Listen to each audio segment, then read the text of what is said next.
Now, Alzheimer's disease is a form of dementia, typified usually by memory loss and memory decline. And what we've started to understand is that there are several different proteins that seem to go awry in Alzheimer's disease. One of those proteins is a sticky, toxic substance called beta amyloid that builds up in the brain.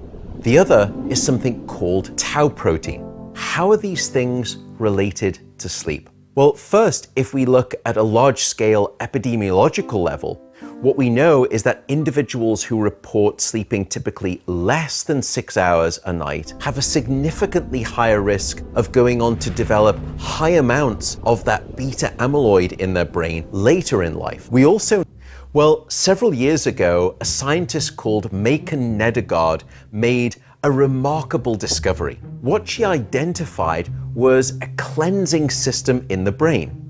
Now, before that, we knew that the body had a cleansing system, and many of you may be familiar with this. It's called the lymphatic system. But we didn't think that the brain had its own cleansing system.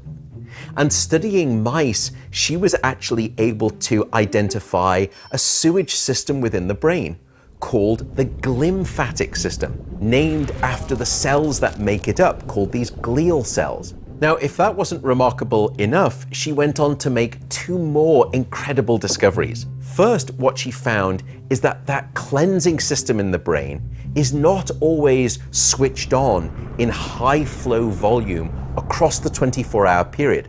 Instead, it was when those mice were actually sleeping, particularly when they went into deep non-REM sleep, that that cleansing system kicked into high gear. The third component that she discovered, and this is what makes it relevant to our discussion on Alzheimer's disease, is that one of the metabolic byproducts, one of the toxins that was cleared away during sleep, was that sticky, toxic protein beta amyloid linked to Alzheimer's disease. And just recently, scientists